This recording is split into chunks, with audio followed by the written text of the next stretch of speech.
বিচ্ছিন্ন সহিংসতা আর অনিয়মের অভিযোগের মধ্য দিয়েই শেষ হলো ভারতের লোকসভা নির্বাচনের তৃতীয় ধাপের ভোট গ্রহণ।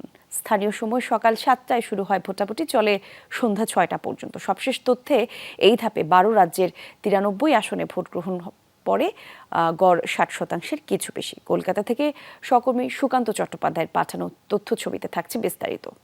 সিলন ফ্যামিলি ব্লেন্ডের কড়ালিকার আর সতেজ স্বাদের পারফেক্ট ব্লেন্ডে স্বপ্নেরা মেলুক টানা।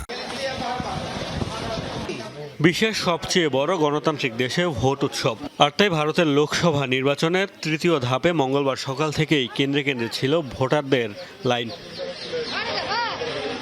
এদিন ভোট হয়েছে গুজরাটের 25 আসনে।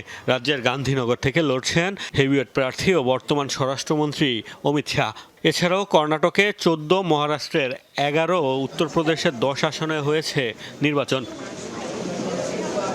এই ধাপে গুজরাটের আহমেদাবাদ থেকে ভোটাধিকার প্রয়োগ করেছেন প্রধানমন্ত্রী নরেন্দ্র মোদী। ভোট দিয়েছেন কংগ্রেস নেতা মল্লিকার্জুন খার্গে। এবারের লোকসভা নির্বাচনে আলোচনায় কম ভোটার উপস্থিতি, আর তাই ক্ষমতাসীন বিরোধী দল সবার কণ্ঠেই ছিল জনগণকে ভোটদানের অনুরোধ আহ্বান।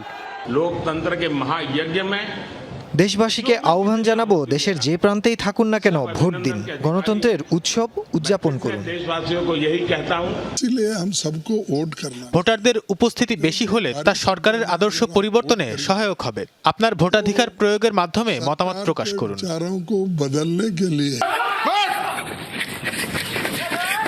কয়েকটি কেন্দ্রে ঘটেছে বিচ্ছিন্ন সহিংসতার ঘটনা। কোথাও কোথাও অনিয়মের অভিযোগ তুলেছেন প্রার্থীরা। আমার এজেন্টদেরকে ভয় দেখিয়ে বার করে দিয়েছে, দিয়ে মানুষজনকে যে কটা ভোট তখন দিতে পেরেছে, তারপর আর কাউকে ঢুকতে দিচ্ছে না। ওদের নিজেদের লোক ছাড়া 4-5 জন ধরে মেরেছে। ভোট দিতে এসেছিল, তাই ভোট দিতে দিবে না ওরা। গেল 19 ও 26 এপ্রিল প্রথম ও দ্বিতীয় দফায় ভোটাভুটি হয় 191 আসনে। 7 ধাপে মোট 543 আসনে হবে নির্বাচন। 1 জুন ভোটাভুটি শেষে ফল ঘোষণা করা হবে 4 জুন।